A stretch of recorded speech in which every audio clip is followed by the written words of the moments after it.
With the weekend just about here, we're already looking ahead to what could prove to be a contentious meeting in just a few days. Spokane City Council members will consider denouncing Mayor Nadine Woodward and address euthanasia at SCRAPS, the county's animal shelter. KREM 2's Kyle Simchuk gives us a preview tonight.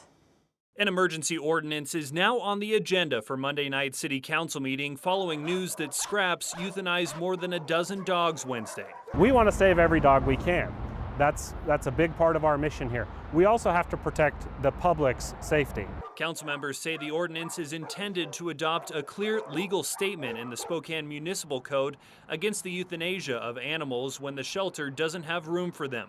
SCRAPS tells us they do not euthanize dogs when the shelter is at capacity, but they will euthanize canines deemed too dangerous to adopt or to put an animal out of its misery when it's terminally ill or injured. And if the dog is an untreatable threat, then really the only solution or place for that dog, the only humane handling of it, is humane euthanasia. The ordinance would not allow SCRAPS to euthanize aggressive dogs.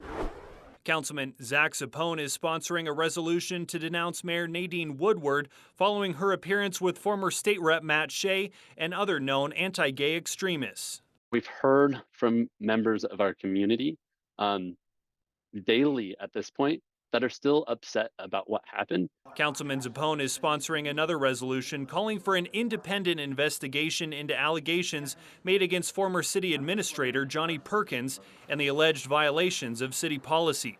Perkins was investigated for allegedly violating the city's sexual harassment policy. The city found that he engaged in a romantic relationship with a city employee and shared intimate details about their relationship with another. Perkins resigned on July 13th, citing health concerns, weeks after he was placed on administrative leave. He's denied many of the allegations. Another resolution brought by Councilman Cathcart seeks to create a joint task force to develop a Spokane Independent Inspector General. Cathcart says the city has an obligation to protect taxpayer resources. An Inspector General would have the authority to investigate waste, fraud, and abuse. All of that coming up during Monday night's City Council meeting.